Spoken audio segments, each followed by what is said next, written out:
Pronto, gravando, Pode? deixa eu ver. Tá, Pode começar. beleza. Gente, boa noite. Obrigado aí mais uma vez. Hoje eu tentei variar um pouquinho também o tema. Sempre a gente fala de imagem, né? Lógico, e as coisas mais novas. Eu não quero.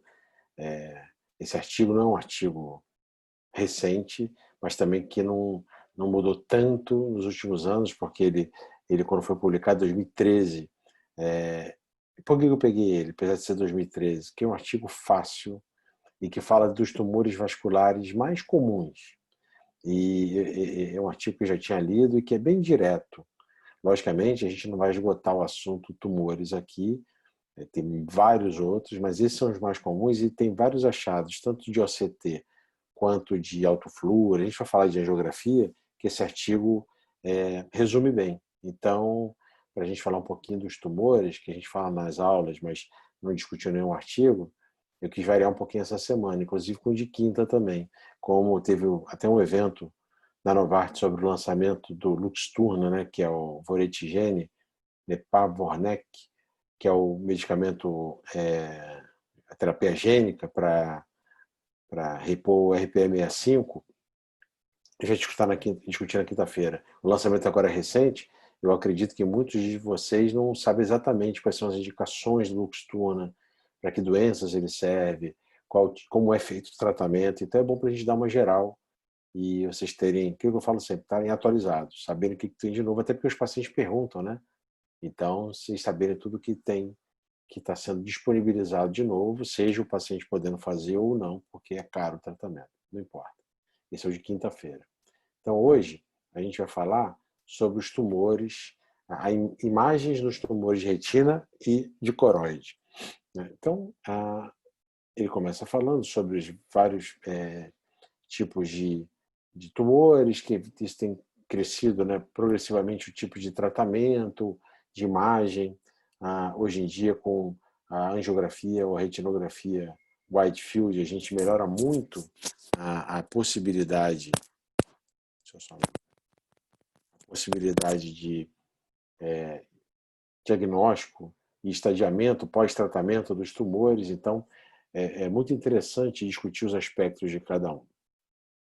Então, primeiro ele começa falando sobre os avanços na época recente, 2013, né, sobre imagem do fundo. Alguns eu sublinhei até para discutir, só porque talvez alguns de vocês não conheçam, mas já é bem estabelecido. A gente já tem hoje em dia o RETScan. RETScan é como se fosse, para quem já viu como é uma sonda de UBM, que é uma sonda maior, mais pesada, o RETScan é como se fosse uma sonda que você, na verdade, chega muito próximo, com uma câmera do olhinho, é muito feito para prematuro, né? Para oftalmologia pediátrica. Então, praticamente o uso do RETScan hoje em dia é para oftalmologia pediátrica como se fosse uma câmera de fundo, só que portátil. Então, você consegue fazer o exame com a criancinha deitada ou sentada, é muito mais fácil. Esse outro aparelho que ela fala, que eu nem sublinhei, que chama Panorete, era um aparelho israelense que já saiu de mercado, não engrenou. O Optomap, que é da Optus, né, que a gente sabe, tem o Daytona, que faz só retinografia e autofluorescência, o California, que faz o módulo de imagem com contraste, angiografia de wide field, que faz endossenina também, e agora está sendo lançado o Monte Carlo, que é o mais completo, que vem com OCT Ultra Wide Field, OCT, OCTB, que vai até a periferia, que faz aquelas imagens bonitas, você já deve ter visto às vezes na internet, como se pegasse o olho todo. Então, aquele ali é do Optus, que vai vir agora o Monte Carlo, não está lançado aqui ainda, mas então, é Daytona, Califórnia e Monte Carlo. Uma coisa que é importante para quem lida aí, que esteja na plateia, mas quem não lide para saber, uma das desvantagens que tem sempre que ter em mente em relação aos whitefields, eles ainda têm artefatos de periferia. Então, uma desvantagem do whitefield é porque na periferia da retina, além de poder ser obstruída às vezes pelos cílios, por opacidade de vítreo e pela borda das lentes intraoculares, que você perde o foco, ainda tem um sinal que hoje em dia já é conhecido. Quando você faz a foto de grande angular, muitas vezes a periferia ela pode parecer não só um pouco isquêmica, mas na verdade nem sempre ela é, como os vasos da periferia, por alguma aberração de imagem, eles às vezes parecem como se fossem pequenas vasculites, pequenos vazamentos, quando você faz angiografia, né? Estou falando de angiografia. E na verdade já se sabe que muitos desses são artefatos. Então tem que ter muito cuidado em fazer super diagnóstico de vasculite periférica de retina no wide field. Tem que ver se não é artefato. A parte pior do wide field é que a retinografia colorida, ela nem sempre é real. Isso no óptus. A coloração dela não é uma cor produzida. Então, às vezes, a coloração, por exemplo, dos tumores, ela não é exatamente igual a quando você vê o fundo de olho. Então, tem que ter cuidado também na interpretação. Ele vai mostrar um exemplo aqui. A tomografia, né, o OCT espectral, a gente já sabe, tá de cor, já tem até, ele fala que no EDI, né, o EDI-OCT, que eu vou falar de novo, né, é o Enhanced Depth Imaging, que é para ver melhor a coroide. A gente já sabe que hoje em dia não só isso já tem nos aparelhos, como já tem o FDI, que é o Full Depth Imaging, que é o Swept Source, que vê vítreo, retina e coroide no foco perfeito, no mesmo corte. E a autofluorescência, que eu vou entrar um pouquinho mais, e depois até é um tema que eu pretendo discutir mais com vocês, que eu acho que a gente discutiu en passant em vários artigos, mas não pegou um só de autofluorescência. Eu vou tentar pegar um compilado de autofluorescência. E se vocês quiserem também, eu tenho uma aula boa de autofluorescência, meio que tipo do Beabá, até mostrar como são as imagens. Eu posso dar essa aula um dia desses para vocês, tá? Se vocês toparem, eu dou. Igual desde a geografia, igual é uma aula também desde como faz a foto, de como se interpreta a fluorescência, a autofluorescência e de lesões hipoalto, hipoalto. Eu posso combinar com vocês depois dessa aula. Então a autofluorescência de fundo, ela é captada no comprimento de onda por excitação menor do que a emissão, isso emite a fluorescência, como é na geografia também. O fluoróforo principal é esse aqui, que é a lipofucsina. Na verdade, o fluoróforo principal é um componente da lipofucsina, que é o A2E, que faz parte da lipofucsina, e ele é o principal fluoróforo emitido quando você faz o exame da autofluorescência. E ele é o produto final da fagocitose dos fotorreceptores. Por isso, e eles se acumulam mais no epitélio pigmentado da retina. Por isso, que quando a gente fala de hiperautofluorescência ou de hipoautofluorescência, a gente fala basicamente de EPR. Você fala em hipoautofluorescência nas lesões atróficas e hiperautofluorescência nas lesões ativas ou de sofrimento do epitélio pigmentado da retina e, consequentemente, da retina externa. Entendeu? Então, geralmente a gente julga, não vou entrar em detalhes, a gente pode falar isso depois numa aula. Mas a diminuição ou ausência de autofluorescência é por morte ou dano permanente às células DPR. Já, deixa eu só entrar aqui que alguém botou algum comentário, eu fiz uma pergunta. Já queremos essa aula, beleza. A gente vai fazer sim. A gente combina de repente na semana que vem. A Near Infrared, que é muito usada principalmente no ACT da Heidelberg, que é aquela foto em preto e branco, que não é um angiograma padrão, é uma Near Infrared. Por que é Near Infrared e não Infrared? Porque não é infravermelho, é quase no infravermelho. Ela é em 787 até 800 nanômetros, o infravermelho é a partir de 810. Então não é um infravermelho, é quase infravermelho. E o fluoróforo principal é a melanina, é outro pigmento, que aparece na parte mais apical do epitélio pigmentado da retina. Então, lembram quando a gente falou de PAN e AMN? Lembra que eu falei que na infrared, near infrared, você consegue ver, por exemplo, a AMN como hiporrefletiva na near infrared? Por que ela aparece hiporrefletiva? Porque são danos na nuclear externa que são grudadas na parte apical da retina externa e do epitélio pigmentado. Então é ali que vai aparecer a lesão relacionada a near infrared, tá? Ou as lesões, que de alguma forma obscureçam ou lesionem ali a parte mais da retina externa e do ápice do epitélio pigmentado. Então, aí ele completa aqui. Eles mostram os danos, tanto na camada do EPE quanto no complexo fotorreceptor. Limitante externa, elipsóide, mióide. E interdigitação também. Tá? Bom, agora vamos falar. Isso é dos exames, só um apêndicezinho, um prefáciozinho, na verdade, para a gente começar as imagens dos tumores. Então, ele começa falando do primeiro, que é relativamente comum, e a gente tem que estar atento a fazer, esse diagnóstico vocês têm que saber fazer, que é um tumor benigno, que é o hemangioma de coroide.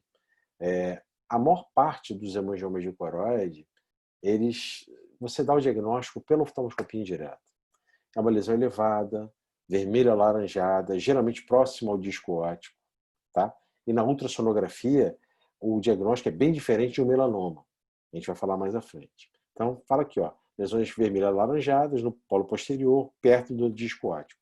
Então, viu uma lesão elevada, coloração vermelha alaranjada, você viu ali na bio de fundo, a oftalmoscopia indireta, primeiro clique é hemangioma de coroide. Aí você vai fazer os outros exames, tá? Pode estar ligado, pode estar associado com edema de mácula, com descolamento exudativo da retina, tudo isso, até do nervo óptico peridiscal.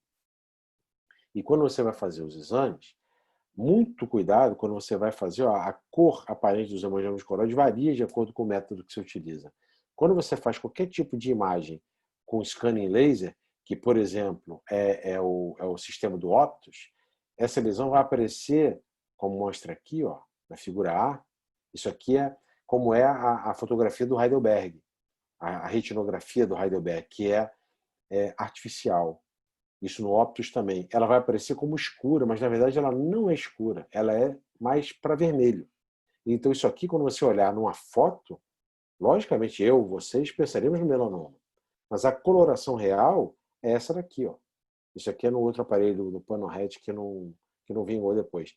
Se você olha no fundo de olho, é essa coloração. Às vezes é até um pouquinho mais claro do que isso. Então, muito cuidado com o sistema que você está usando. No Optus ou no Heidelberg, vai aparecer mais escuro. Na retinografia por flash normal, da Canon, da Nikon, da Topcon, vai aparecer vermelho alaranjado. Tá? Então, tomar cuidado com isso. Na ultrassonografia, então isso aqui é o hemangioma de coroide. Peridiscal, elevado, vermelho alaranjado. Como é que você vai diferenciar? Primeiro, ultrassonografia. Como é a ultrassonografia de um melanoma de coroide? Ângulo capa. Pico hiperecóico, centro hipoecóico e novamente um pico hiperecóico. O centro é necrosado. Então você tem uma baixa ecogenicidade no melanoma de coroide, geralmente. Tem alguns tipos mais essenciais que não, mas a maioria. Já o hemangioma de coroide, diferentemente, vai ter um pico interno, uma hiperecogenicidade interna, um pico maior, que ele fala que matching, ou seja, casando com a refletividade da coroide que está ao redor, que é mais hiperecogênica. E por que ele é assim? Por causa do tecido vascular próprio do tumor. É o que faz a hielonecrose, é um tumor benigno. Então, a vascularização própria interna do tumor faz com que a hiperecogenicidade seja maior dentro. E no melanoma, a necrose faz com que seja hipoecogênico, tá? No centro. Na angiografia fluoresceínica, eu mostrei na aula de angiografia, você tem um enchimento precoce do tumor, porque o tumor é nutrido pela coroide, então os vasos da coroide enchem rápido. Então, já nas fases arteriais arteriovenosas, você já começa a ter um enchimento do tumor e depois vai enchendo mais com as artérias, as veias da retina. Então, tem um enchimento logo precoce e que vai aumentando por impregnação nas fases do exame. Essa é a angiografia clássica de um hemangioma de coroide. Antes de eu voltar aqui na foto, só continuando falando de hemangioma de coroide, quando você faz a endocianina, o achado típico do hemangioma de coroide é você ter uma hiperfluorescência intratumoral muito forte na fase arterial e depois, né, com o washout, ou seja, vai saindo o corante, você vai tendo uma hipofluorescência que vai sumindo nas fases mais tardias. Por exemplo, é diferente de uma epitelipatia placoide posterior. Tem nada a ver uma coisa com a outra, mas por exemplo, a placoide ela é hipo no começo e hiper no final.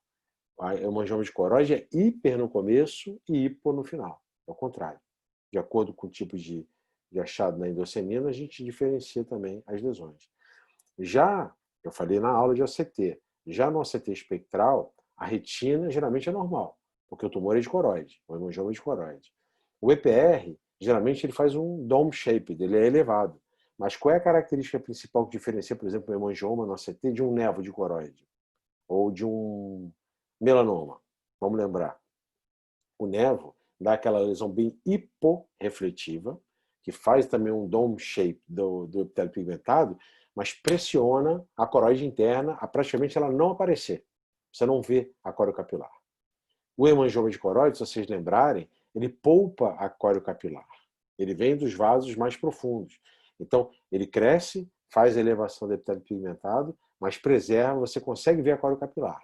Hemangioma de coroide. O melanoma, você, em vez de ter um conteúdo hiporrefletivo, você tem um conteúdo heterogêneo, hiper e hiporrefletivo, que é por conta da vascularização interna do tumor. Lembraram disso? Isso tem lá na aula de ECT.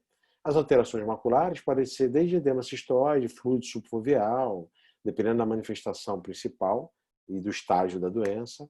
E, normalmente, você tem a preservação da retina externa. Quando você não tem, isso geralmente é um fator prognóstico importante, como qualquer doença, para o tratamento dessa doença, do hemangioma de coroide. Tá? Como eu falei aqui no ACT, a superfície anterior do tumor é hiporrefletiva. Tá? Só que os detalhes da coroide superficial, eles aparecem abaixo do EPR. Acabei de falar isso. Tá? Na autofluorescência, você pode ter no hemangioma de coroide a lesão hipo ou isofluorescente, ou seja, mais ou menos do mesmo padrão da fluorescência normal, da autofluorescência normal, ou hipoautofluorescente. Tá? É um padrão granular, a gente vai mostrar isso aqui na figura. Normalmente, quando você vê líquido, isso já é sabido, né? Líquido na autofluorescência normalmente é hiperautofluorescente, perdão, porque o líquido subretiniano ele faz sofrer o EPR e a retina externa. Então, tudo que faz sofrer aquela região faz hiperautofluorescência. E para terminar a falar de hemangioma de coroide, a gente vai voltar já nas figuras. Lembrar sempre, eu mostrei na aula de geografia, a principal síndrome ligada ao hemangioma de coroide, ele pode ser isolado, primário, ou ele pode ser difuso, quando você tem outros hemangiomas, que é no Sturge-Weber. Tá? Tem múltiplos hemangiomas, hemangioma de face e pode ter glaucoma associado. Pode ter lesão renal também. Tá? Agora vamos voltar para a figura. Só exemplificando aqui, ó, antes de continuar, ele fala aqui no começo, ó, hemangioma de coroide, então de fontes diferentes. Aqui, ó, mais ou menos fácil de ver, né? Quando você vê esses tumores com vaso aferente e eferente, a gente logo pensa em hemangioblastoma e pensa o mais comum, né? Tirando, por exemplo, aqui é o tumor vaso proliferativo, né? Os tumores mais comuns que a gente vê em relação a esses hemangioblastomas retinianos, quem é? Alguém responde aí qual é o mais comum? Todo mundo já deve ter visto alguma vez. Está dito aqui no artigo, né? Eu já vou dar a cópia aqui, né? Está aqui, ó. Tem que sempre pensar. É que estou indo e voltando só para não perder o fio da meada. Sempre pensar nessa sílaba aqui, ó. Com Hippel-Lindau. Eu nunca sei se é Lindau ou Lindau. Cada um fala de um jeito, eu não sei qual é o termo certo. Mas von Hippel-Lindau. Hemangioblastoma, tem que sempre pensar na síndrome de von Hippel-Lindau. Ele pode ser esporádico ou ligado a hemangioblastomas renais também, e até cerebrais, que o von Hippel-Lindau pode dar. Então aqui é o von Hippel. Tem um outro tipo também de hemangioblastoma, só que dá uma alteração de tortuosidade vascular, de turgidez e tortuosidade difusa na retina, que é o Wyburn-Mason, vocês talvez já tenham visto. É toda difusa retina infiltrada, é parecido com o von Hippel, só que o von Hippel geralmente é uma lesão isolada, com vaso aferente e eferente. E aqui, muito comum na periferia da retina, os tumores com muita exudação ao redor, que são os vasos proliferativos primários. Tá? A gente vai entrar neles. Esses são os mais comuns. Hemangioma de coroide, hemangioblastoma e o tumor vaso proliferativo. Então, voltando. A gente já falou do hemangioma de coroide, voltando a mostrar a imagem. Olha aqui o hemangioma de coroide. Quando a gente vê na fotografia de fundo, ele é um pouco, né, moteado, um aspecto mais heterogêneo, quando você faz na angiografia fluoresceínica, né? Aqui já no lado B, já o hemangioma começando, você vê que na fase arterovenosa, ó, a artéria e a veia já começando a encher também. Você já tem a vascularização do tumor aparecendo, porque ele é da coroide. Quando você passa o cursor no OCT, né, você pode ter uma elevação aqui, o tumor não aparece muito bem, mas elevando aqui o epitélio pigmentado às vezes, mas você vê a córeo capilar, e na autofluorescência você vê um misto de hiper e hipoautofluorescência. Tá? Aqui, o outro hemangioma de coroide, peripapilar sempre, e aqui líquido, tá vendo? Líquido subretiniano e aqui depois tratado. Aqui líquido subretiniano também, já na região macular e já tratado. Então sempre o OCT não só ajuda a tentar fazer o diagnóstico diferencial, e aqui, ó, aquilo que eu falei, o hemangioma de coroide aqui, ó, só chegar para o lado. Ó, tá aqui ele fazendo dome shaped, e olha como dá para ver a córeo capilar, ela não está anulada, como é muitas vezes no nevo de coroide. Você consegue ver a córeo capilar. E o líquido aqui, subretiniano, por irritação do EPR logo acima. Tá? Então, preserva a córeo capilar. Agora vamos para o segundo tumor. Tumor vasoproliferativo retiniano. Normalmente são lesões isoladas, únicas, tá? Podem ser difusas, né? Tem pacientes que têm tumores vasoproliferativos primários difusos. O mais comum é ser único, periférico, bem periférico, e normalmente tem um componente glial importante. O que é componente glial? Ele tem algum grau de fibrose do tecido epirretiniano em cima do tumor. O hemangioma de coroide, por exemplo, geralmente ele é puro, simples, a retina não está alterada. Mas no tumor vasoproliferativo, você normalmente, porque é retiniano, você tem fibrose, proliferações em cima. Membranas epirretinianas, proliferações epirretinianas em cima do tumor. Normalmente ele está na periferia inferior e geralmente bem periférico. E normalmente tem um componente hemorrágico associado. O importante é você diferenciar, o principal diagnóstico diferencial, tumor vasoproliferativo primário, a gente chama hoje em dia, né, a sigla de PERT, que são a coriorretinopatia exudativa hemorrágica periférica. É um diagnóstico diferencial, é uma retinite, coriorretinopatia hemorrágica, mas não é um tumor, mas sangra e faz um hematoma, como o tumor vasoproliferativo faz. Qual é a diferença? Um é um crescimento tumoral vascular e o outro é só uma coriorretinopatia. Então não tem um granuloma, como se fosse não é um granuloma, mas não tem um tumor. É só hemorragia. É uma deficiência, está ligada ao uso de anticoagulantes, etc., mais em idosos, e você tem um sangramento e um hematoma local periférico. Também é um diagnóstico diferencial de tumores melanocíticos, por exemplo, quando você vê hemorragia muito escura. As alterações maculares podem existir em 60% dos tumores vasoproliferativos e 92% deles estão ligados com alguma outra alteração oftalmológica, tá? Que podem ser várias, não vou entrar aqui na questão. As lesões geralmente são pré-equatoriais, ou seja, mais periféricas, né? São bem na periferia. Às vezes, mesmo no wide field, você não consegue pegar, se eles forem pequenos.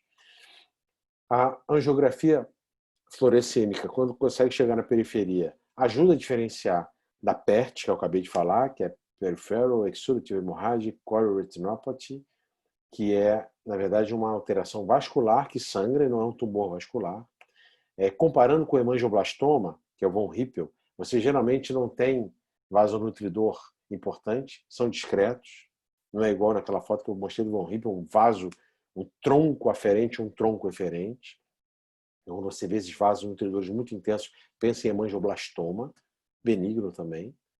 No OCT, você pode ter lesões posteriores, quando os tumores vasoproliferativos são múltiplos. Mas quando são muito periféricos, logicamente, você não vai conseguir fazer a foto. E esses tumores, geralmente, mostram uma desorganização das camadas internas, um drill, tá? Por causa da exudação importante que eles fazem, e um sombreamento posterior, porque o tumor é na retina. Então faz o sombreamento, tá?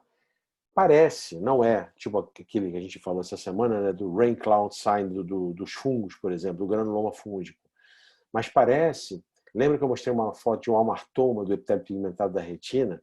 Que o amartoma sobe e fica lá na retina interna e bloqueia toda a refletividade posterior. Dá mais ou menos esse aspecto no tumor vasoproliferativo primário.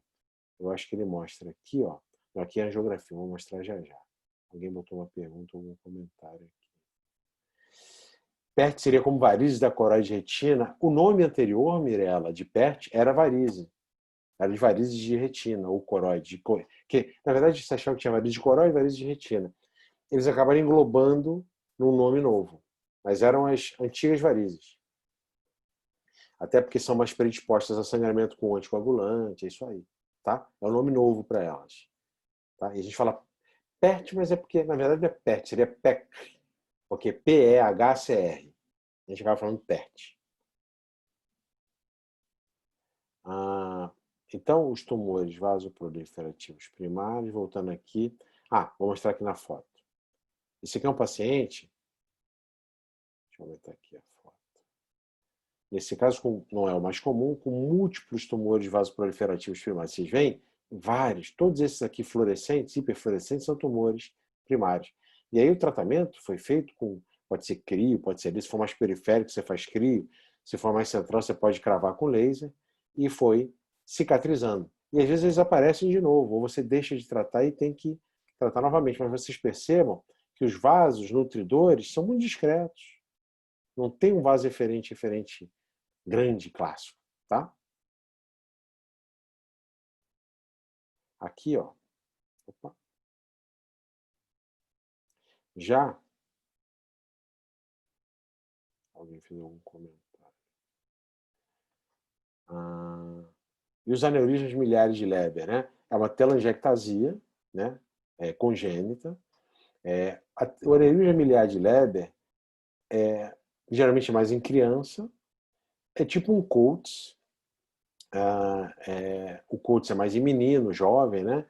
Os aneurismas miliares de Leber podem ser em pacientes um pouquinho mais velhos, mas geralmente não velhos, né? Mais jovens.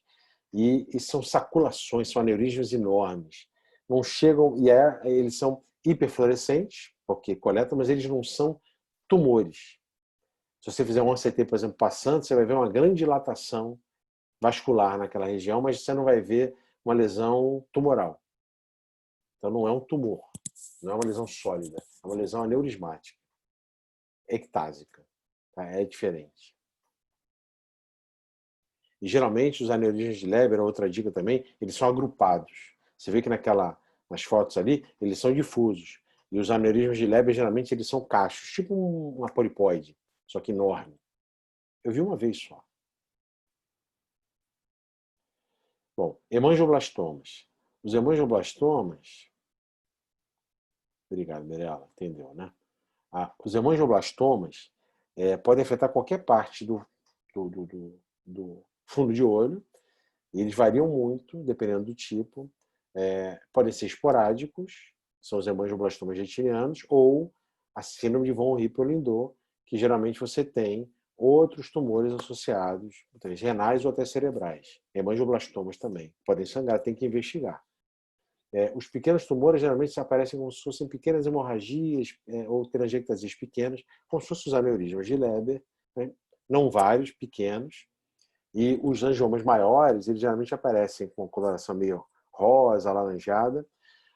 São massas, com estruturas vasculares, e geralmente eles estão preenchidos de sangue quando você vê o tumor. E muito importante é isso que ele fala, são os feeder vessels, são tanto os aferentes quanto os eferentes. E normalmente, como é um tumor retiniano, como no tumor vasoproliferativo primário, tem esse tecido fibrótico epirretiniano em cima, tá? Tanto no vasoproliferativo quanto no hemangioblastoma. Essas lesões maiores, geralmente são acompanhadas com exudação grande, tração vitreomacular, e se chegarem com muita exudação e já com o tempo passado sem tratamento, elas geralmente complicam. Complicam com drag do polo posterior, hemorragias, exudações muito grandes que às vezes são intratáveis. Tá? Os tumores justapapilares, os hemangioblastomas justapapilares, são muito diferentes dos periféricos. E até por isso a classificação são geralmente os endofíticos, que são mais crescendo para o vítreo, os exofíticos, subretinianos, ou césseis, são intrarretinianos. Os mais comuns são os exofíticos, que são subretinianos, ou endofíticos, que são os que crescem para o vítreo. Só nos estágios mais avançados é que eles aparecem com essa típica aparência angiomatosa. Tá? Eles crescem, como a gente viu ali, pequenas hemorragias e tudo, e vasos ectáticos, depois é que eles crescem tumores mesmo. Então, muita exudação, muita alteração de fibrose, e em contraste com os hemangioblastomas periféricos, geralmente nos peridiscais ou do polo posterior você não tem feeder vessel. Então, os feeder vessels, que geralmente, aí já é uma dica também, hemangioblastomas retinianos, geralmente, quando você pega eles mais no polo posterior, são os hemangioblastomas retinianos puros. Normalmente, os von Hippel-Lindau, eles estão mais associados a hemangioblastomas periféricos, tá? Que tem os feeder vessels. É um macete, né, do dia a dia. Mas não é todo von Hippel-Lindau que é só periférico, mas a maioria é periférico. E os hemangioblastomas primários geralmente são peridiscais. Pacientes com von Hippel-Lindau podem ter vários tumores com novas lesões crescendo um tempo, não param às vezes, e tem complicações ruins, até como eu falei, tanto para a retina como cerebral e renal. Tem que pesquisar sempre e pedir por que alguém mandou uma pergunta. Nelson aqui me assistindo. Fala, Nelson. Na angiografia fluoresceínica, normalmente você tem no hemangioblastoma uma hiperfluorescência precoce, que já durante a fase arterial, e que vai aumentando com o passar dos exames, com o passar do tempo. Então, é uma lesão retiniana que hiperfluoresce de início e vai fazendo um leakage, um vazamento. É um tumor que vai crescendo na intensidade e na extensão. Geralmente você vai conseguir pegar bem ou no wide field, quando você tem para pegar um von Hippel, né, um tumor de um hemangioblastoma secundário von Hippel, ou na angiografia normal, quando ele é mais séssil ou peridiscal. Tá? Normalmente, aquilo que eu falei também, o von Hippel normalmente são esses intravítreos ou exofíticos, que são subretinianos, mas normalmente os intravítreos crescem para o vítreo. Os intrarretinianos ou sésseis, geralmente são esses peridiscais também. Tá? Quando localizado perto do polo posterior, esses hemangioblastomas podem ser visualizados no OCT. Normalmente eles são hiperrefletivos e são na retina interna. Aí dão aquele aspecto, como eu falei para vocês, parecido com o amartoma do epitélio pigmentado da retina, que ele é bem de retina interna, hiperrefletivo e faz uma sombra óptica posterior. E pode ter, assim como o tumor vasoproliferativo primário, quando é mais posterior, faz o drill, a desorganização das camadas internas da retina. E é fácil de gravar. Por que o hemangioma de coroide não dá e o hemangioma de retina e o tumor vasoproliferativo retiniano dá? Porque um é tumor de retina, o outro é tumor de coroide. O tumor de retina desorganiza a retina. O tumor de coroide não desorganiza. Normalmente é assim. Aqui na figura, um hemangioblastoma retiniano não associado a von Hippel, como eu acabei de falar, geralmente os que são mais peridiscais ou polo posterior não são associados a von Hippel e não tem vaso aferente e eferente importante. Então você vê aqui a lesão geralmente séssil, bem peridiscal, ela não é pedunculada. Aqui depois já do tratamento, mas olha aqui o OCT, crescendo da retina, você vê que não é uma coisa uniforme, como por exemplo aquele hematoma de epitélio pigmentado, ele cresce como uma lesão diferente. Mas é um diagnóstico diferencial, não dá para você afirmar. Normalmente o hematoma de PR é pigmentado, o hemangioblastoma não. Então, tá vendo? Cresce na retina interna e gera uma sombra óptica grande. E olha aqui o drill. Tanto pré-tratamento, esse hemangioblastoma tinha líquido subretiniano associado, uma desorganização das camadas internas da retina, que continua, mesmo depois, olha aqui, começa a formar uma proliferação epirretiniana fibrótica e que faz esse aspecto igual de membrana ép. E ainda com desorganização, mesmo com a melhora, ainda tem líquido intrarretiniano, melhorou o subretiniano. Então, tem drill, tem fibrose pré-retiniana, epirretiniana, e tem esse aspecto no OCT de sombreamento óptico. Isso é um caso clássico de hemangioblastoma de retina. Tá. Alguma dúvida? São os tumores mais fáceis, mais básicos, vão aparecer mais no dia a dia para vocês diferenciarem. Então, voltando, Hemangioma de coroide, mais peridiscal, vermelho alaranjado, ultrassom com hiperecogenicidade interna do tumor, diferencia do melanoma de coroide, polpa retina, faz um dome shape no OCT, polpa coriocapilar e faz líquido subretiniano. Hemangioma de coroide. Tumor vasoproliferativo retiniano. A maior parte é periférico, pode ter no polo posterior, podem ser múltiplos. Geralmente tem muita exudação, tem tecido epiretiniano e desorganização das camadas internas da retina quando é posterior. Geralmente não tem vaso aferente e eferente. Hemangioblastoma retiniano. Se for do polo posterior, normalmente é peridiscal, é céssio e não está ligado a von Hippel. Não tem vaso aferente e eferente. E normalmente faz esse sombreamento óptico e desorganização das camadas da retina interna também. Quando é periférico, normalmente tem feeder vessel grande, aferente e eferente, e tem que investigar von Hippel com parte renal e parte cerebral. Alguém perguntou alguma coisa? Tumor é sempre... Eu não me coloco aqui, eu faço retina. Quem faz retina tem que saber tumor, pelo menos para saber os básicos. É lógico, quando eu vou vejo tem que fazer algum tipo de tratamento, a gente tem ótimos colegas que fazem essa parte de tumor. Então eu encaminho. Tem gente que só faz isso e é especialista nisso.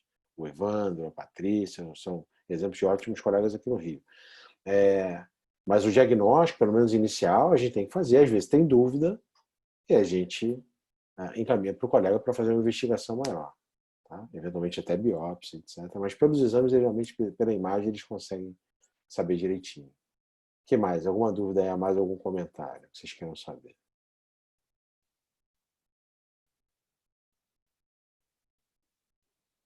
Mais nada?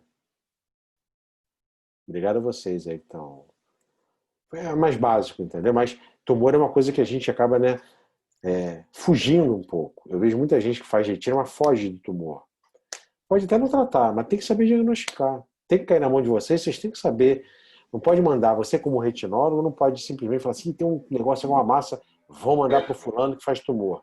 Pelo menos tenta saber qual é e já encaminha até para orientar o paciente. Se é uma coisa mais grave, menos grave, não assusta o paciente à toa. Nelson que está falando? Achei que era Nelson que ia falar. Não falei não, Jafia. Achei que estava falando. Então, tumor não é assim, não é também meter a mão em tumor que a gente não tem especialização para tratar. Mas não pode fugir, tem que tentar fazer o diagnóstico. E muita gente faz o diagnóstico, não é difícil. Alguns mais complicados, a gente manda. Desses tumores aí, não sei se você concorda comigo, se falou alguma coisa, também que você não entrou em detalhe em relação ao artigo, mas desses tumores todos aí, o vaso proliferativo é um que a gente acaba fazendo muitas vezes cirurgia para poder tratar, tentar melhorar o espalhamento seroso, né, melhorar a qualidade visual, as complicações periféricas que ele causa. Eu falei das complicações, não entrei em cirurgia, mas é isso aí, geralmente, ele e o hemangioblastoma, geralmente como o von Hippel, eles exudam muito e fazem muita fibrose. Então, se às vezes você opera mais precoce, você evita que a fibrose comece a até descolar a retina. Né? Eu só operei uma vez, von Hippel nunca. Eu operei uma vez um vaso proliferativo primário. Eu também já operei. Fiz crio, né? Dois até. Alguém está perguntando, acho que Nelson deu uma aula de tumor vasoproliferativo, casos cirúrgicos. Aí, Nelson, foi? Não, eu lembro, não lembro agora. Ou talvez você tenha mostrado alguma aula, algum caso. Pode ser. Aqui, Mas pensar, exatamente, pensar. E aí, né, Nelson, não é um tumor desse que é benigno, é a gente que opera, é a gente que vai fazer. Não precisa mandar para alguém de tumor específico, um tumor benigno, entendeu? Por isso que a gente tem que saber é diferente de um tumor que você vai ter que botar placa, fazer uma biópsia, né? Aí você vai tratar um eventual de retina, uma fibrose periférica que tem. Isso, aí já é do oncologista, exatamente. Eu acho que eu mostrei uma aula mostrando, cirurgia de tumor vascular.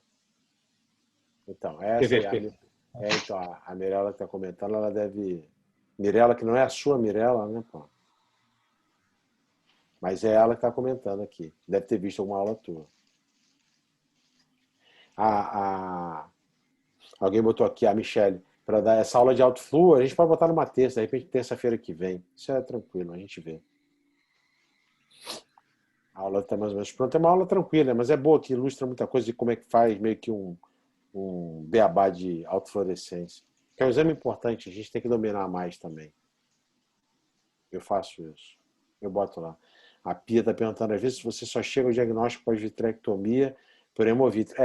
Às vezes faz um sangramento grande, e aí na hora que você está limpando é que você vê lá o tumor periférico. É isso aí que o Nelson estava falando, né? Abre o quadro para hemorragia. Igual, recente até. Você fez um caso desse, né? Exatamente, exatamente. Na verdade, eu até tive a sorte. Eu tive um caso, Pia, dessa síndrome, né, que chama PERT, né? Que na verdade a paciente abriu o PERT sem sangramento vítreo. Aí eu vi, até na hora estava muito escuro. Eu fiquei com medo se era um melanoma. Mandei para a Patrícia, na época, fazer ultrassom. Ela fez ultrassom e viu que não era, que era só hematoma. Ela falou, não é PERT, vamos acompanhar. Acompanhou, você não faz laser, não faz nada, acompanha, só que aí a paciente continuou usando xarelto, num novo episódio de ruptura e sangrou para o vítreo. Aí eu entrei, operei e queimei lá. Entendeu? Mas às vezes poderia ter aberto já no hemovítrio. E aí a gente só faz o diagnóstico na hora da cirurgia. A Mirella perguntou aqui também, e endossanina nesses tumores de coroide, você acha de cara necessário? Não. Endossanina, no caso desse, eu só faço se tiver muita dúvida, se os outros exames não esclareceram. Aqui, ó, o OCT. Endossanina vai acabar pegando mais a parte central, porque nem todo aparelho faz endossanina, mesmo wide field. Então, se for central, o OCT não deu diagnóstico, o ultrassom não deu diagnóstico, a angiografia não deu diagnóstico, a autofluorescência não deu diagnóstico, aí você pede endossanina. Mas é difícil juntar esses multimodais e não fazer o diagnóstico hoje em dia. A endossanina não é prioritária. Não, de cara eu não peço não. Não vejo necessidade.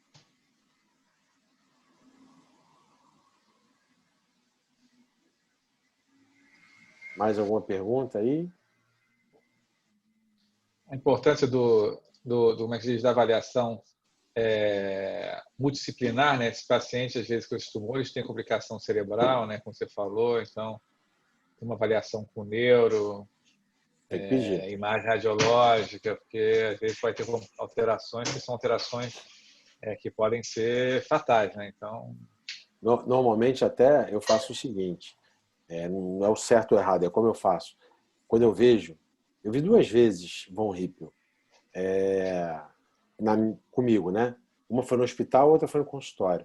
E aí, eu já suspeitando fortemente de Von Hippel, eu já peço o exame de imagem, a ressonância cerebral e a de abdômen, e aí confirmando, logicamente vai vir um laudo e tal, né? Às vezes na imagem eu não sei, mas no laudo confirmando que tem tumores vasculares em um desses órgãos, aí eu mando para o colega. Eu já até falo para o paciente que eu vou precisar da avaliação de um colega, mas eu espero o exame de imagem, para também não assustar à toa. Como eu já sei que onde mais ou menos vai ter, eu peço o exame.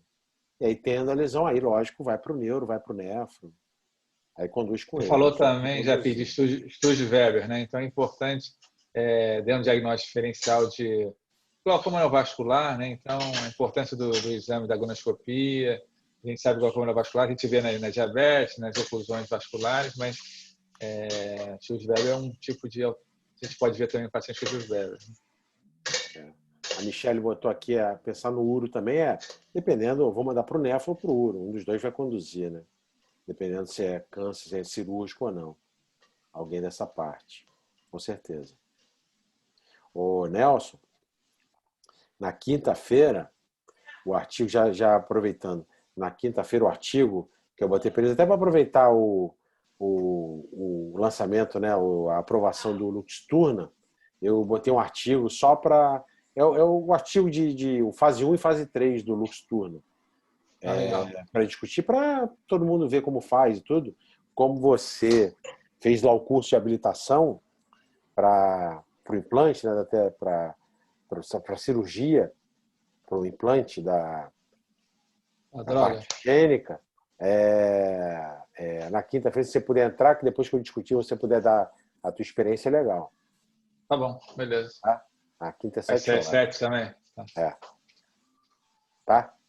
Beleza. Então, valeu. Fechado. Gente, deixa eu só ver se alguém falou mais alguma coisa aqui. Ah, tá. Valeu, Pia. Obrigado a você.